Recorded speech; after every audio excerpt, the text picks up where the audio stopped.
All aboard! Ladies and gentlemen, boys and girls, all fans of all ages, I am Beast Mike Q. Now ride in my train of thought. It's Miami Mock Draft Mondays. Now, like I've said in the previous intros and previews of this, there will be no trades. There will be no trades in any of these mocks. Obviously, I will drop one every week on this date. And how I would do this if the board shakes out the way it could shake out. And obviously, the draft being shorter, so this will be a quicker process for everyone who will be in the Dolphins front office. After looking at what Jeff Hafley and JES have used as their mission statement for how they want to build the roster and how they want the roster to perform, I like what the clones are thinking. I like that they are in the same wavelength. I like that they're going to be on the same page. I dig it. How will they build Hafley's defense? How will they build Slowick's offense? Now that he's going to be calling plays, Bobby Slowick getting the OC job. And obviously, you see the difference with CJ Stroud. You see what he was in year one and what he has been since. And for the most part, it has not been great. So I think he can get back to this. And using the RPO system, I'm not sure if Ewers is great with the RPO. As you saw, he kind of uses mobility from time to time in the games he played. But it wasn't as evident as it could be with say, Malik Willis, perhaps? Anyway, let's get to the mock draft. And I've actually got some player comps I've been able to find doing some homework on this and how they could be logical, reasonable picks for this draft. So let's get to business and start with the 11th pick. So Mansour Delane was the best pick to me, or at least the pick I would go after in this situation now that the board fell the way it did. And how it fell was pretty simple. All of my run to the board guys were gone. Who are my run to the board guys, you ask? Well, I have 6 of them. As a Penn Stater, it pains me to say this, but half of those 6 were Buckeyes. Ardvo Reese, Cardinal Tate, Caleb Downs, all were gone. I kind of expect at least 2 of those 3 to not make it to the 11th pick. Ruben Bain, who I think could be a home run, a grand slam style pick. Unfortunately, he was gone. Jordan Tyson, we do need a big body receiver, and unfortunately, he is not on the board by the time we get to 11 in this mock. And the last one would be David Bailey, who I would have liked to have seen get here, but unfortunately, he did not get here. And also, another guy who I'd run to the board to go get, who would also make sense for this, would be Kedrick Falk from Auburn, another defensive end. So that's the run to the board guys for me as of this moment in time. All of them were gone by the time we got to the 11th pick. And with said pick, I took the guy who I really think could fill a need that we haven't had filled in years. A young cornerback who can take the ball from you, who can handle it in press coverage, who can handle it in all kinds of cover, in man coverage or in zone, however it's got to be, good closing speed, all that good stuff. Give me Mansour Delane, cornerback from LSU, who can take the ball from you as well as lock people up. I like that. I need that in a corner. I get the idea and the allure of taking Gerard McCoy. I get it. His tape is crazy in 24. The injuries concern me for 25. But the tape is crazy. I understand if that's the pick, cool. You're taking your risk with the injuries, but I get the idea. And the player comps I was able to see for Delane turned out to be 2 guys who are balling out right now. And one of them we could have drafted and instead took Chop Robinson for, and Quinyon Mitchell, who, as we've seen, is an all-pro corner now and is arguably a top 10 corner in the game as of this moment in time. And Kwame Lassiter, who has proven himself to be a really good player because of his versatility. And that was the other part that picked me or made me go towards Delane. It's the fact that he can play all over the place. He's versatile, and I like that. I love that in my cornerbacks, considering what the NFL is becoming now, where you got the best receivers lining up in the slot, sometimes lining up on the outside. I want a corner to be able to shadow him and take him away. Now, fortunately, other than Garrett Wilson, we don't have a receiver in this AFC East division that is a you travel with him all the way through a game type of receiver, but I want that just in case for the other teams in conference, and obviously the NFC would stack that receiver. So I took Delane with the 11th pick in this mock. With my next pick, 43 overall, and then actually this board worked out really well how I wanted this to go. I took Anthony Hill, linebacker from Texas, and getting him at 43 seems like stealing. He feels like a high-end second round, low-end first round type of linebacker. And this is no knock at Jordan Brooks. This is no knock at Tyrell Dodson. They both played very well. Obviously, Jordan Brooks was an all-pro. There's no knock at that. But getting a young linebacker to kind of be the understudy of an all-pro linebacker and a really good one in Dotson to follow him, and him being a linebacker 3, I'm here for it. I'm perfectly okay with this. If you're telling me that he could reach his pro comp in Demario Davis, I think I could ride with this. Anthony Hill being a kind of Swiss Army knife linebacker who can play all over the place. He can cover, and he can obviously be a downhill menace and downhill force and get into the running back. And there are some people who would say he's a poor end Micah Parsons with his ability to be a pass rusher and wreak havoc in terms as one. And that's kind of what Micah was at Penn State, where he was a downhill linebacker, not necessarily an edge rusher, but a downhill linebacker who was relentless and could also cover people in space at PSU. And as we've seen with Micah, he's become an absolute menace as an edge rusher in Green Bay and especially in Dallas over the years. So I like the versatility Anthony Hill could potentially have if he were able to reach those heights. But if you're telling me he can reach Demario Davis or Micah heights, all for it. Give me it. Let's do that with Anthony Hill. Now we get to round 3, and this is where we can really go to work. And again, the board worked out pretty well. I had a decision to make between 2 guards, one from Duke and one from Georgia Tech. And because of their styles, one has versatility and one is a mauler. And I honestly think we haven't had a mauler since Big Bob, except for, well, really kind of Patrick Ball is becoming that. And Anthony Brewer is sort of in that kind of realm. But give me another mauler to play inside and kind of be the right guard that we desperately need now that apparently Salmonea is going to stay at left. Give me Keelan Rutledge to be that pick. He was the Georgia Tech, I should say. Wrong Tech.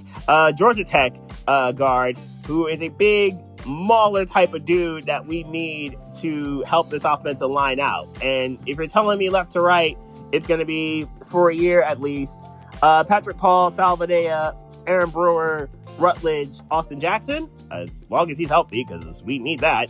I'm okay with that. Give me that. And if Rutledge can reach the heights of one of, if not both, of the linemen that he was comped to, which were Chris Lidstrom, who has been very good in Atlanta for a lot of his career, and a guy that Miami probably should have drafted in Quinton Mitchell from Denver, I'd be okay with that. But because of their styles and their sizes, I'm be perfectly fine with that if you're able to reach those heights. So that would be my pick for the first of 3 round 3 picks that the Dolphins have.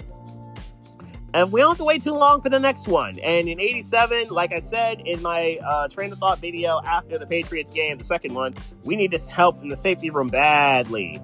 And versatility was my name of the game here, just like I did with Delane. And I chose Jalen Kilgore, who has been able to line up as a nickel, who's been able to line up as a safety, kind of a do-everything Swiss Army knife type of dude. I know the coverage speed is not necessarily the greatest over the top, but in front of him, he's a guy who can cover and could travel wherever he needs to or wherever needed. Kind of a Swiss Army knife type of guy. Picking him from South Carolina.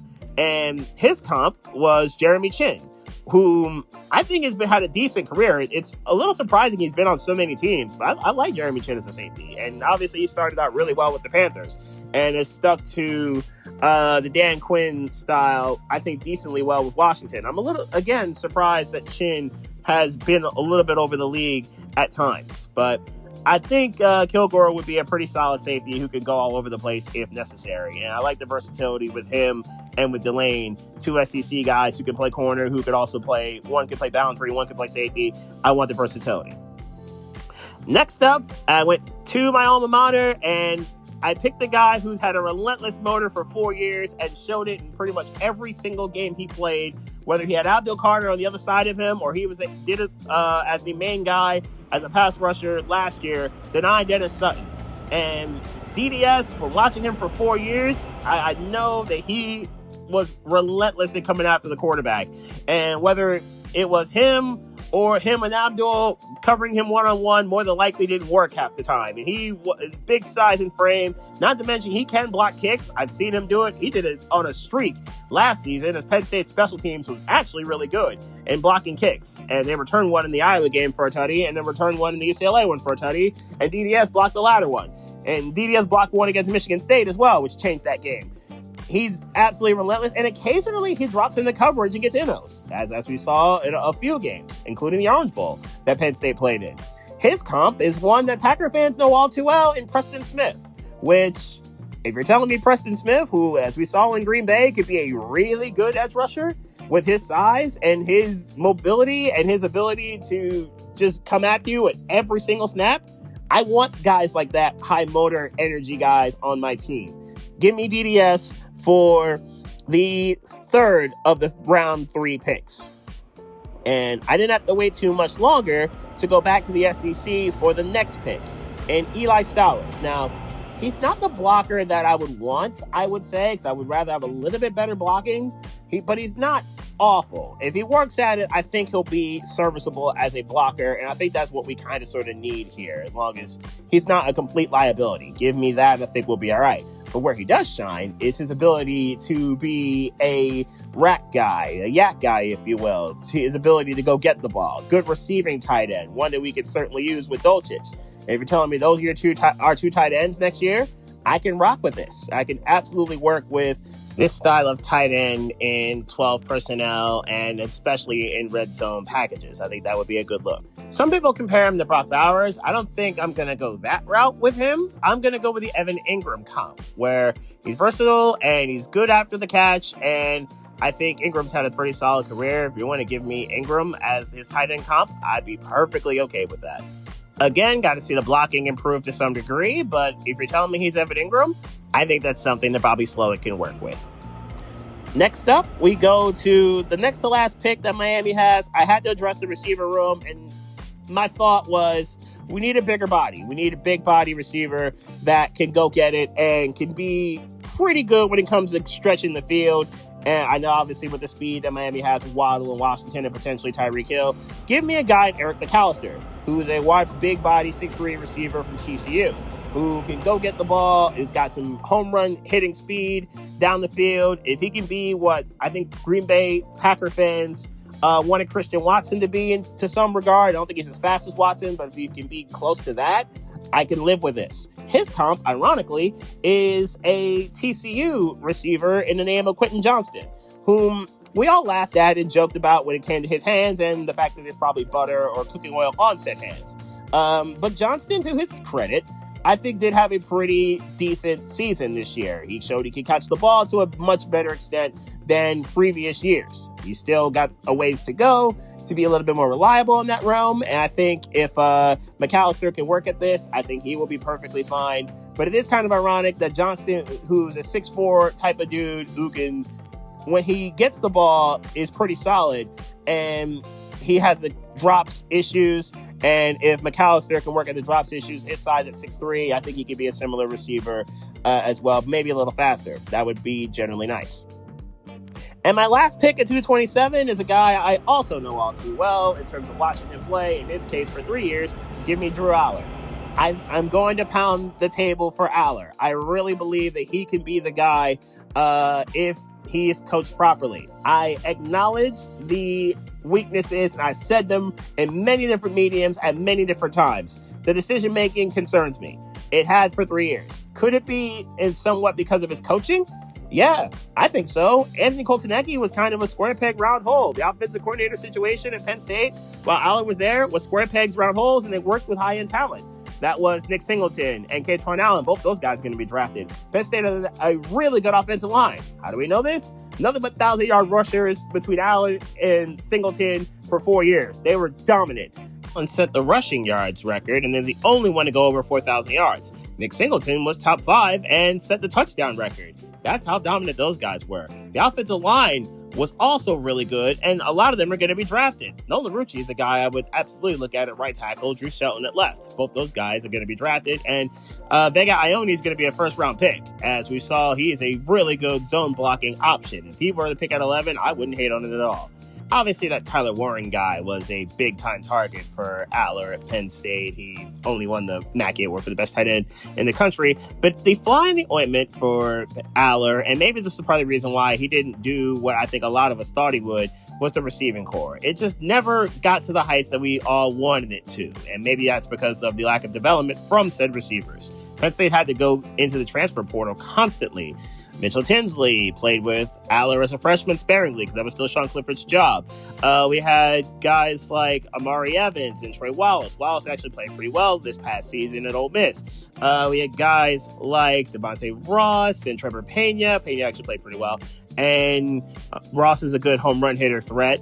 And Kyron Hudson, decent 50-50 ball guy. But none of them really hit the heights that I think a lot of us expected of them when they came to Penn State. And maybe that's partially because of receiver development.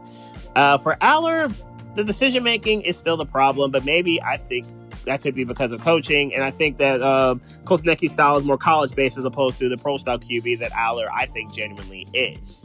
If Aller can get proper coaching, and I think Swowick with the Shanahan-style offense can do that, I think Aller can become a little bit closer to his pro comp, which is Joe Flacco. Big-bodied, big arm type of QB. He's got more mobility, I think, than Flacco, but I think that could be a pretty fair comp. I don't think he's going to be the comps that necessarily, unless the coaching is really good, that he had going into Penn State, which were Josh Allen and Ben Roethlisberger. I don't think he's quite there, but I do think he does have good enough mobility in the pocket, similar to how Roethlisberger rolled, and obviously the arm strength is there. It's clearly there. Can Aller get to those heights? I think he can with good coaching. And we'll see if probably Slowick can be the guy who gives him that good coaching. I'd grab and stash him. I don't play him unless I absolutely have to, or unless he's absolutely ready to later on in the season because of the ankle injury. I try to let him rest and let him learn and develop under the Slowick tree and see what he's got. In terms of other QBs in this draft, I like some of them. Chambliss from Ole Miss, fine. I don't love Carson Beck. And there's some other quarterbacks. Ty Simpson, maybe, that I would consider in this spot or any other spot in this draft, not at 11, but any other spot otherwise in this draft, I would consider.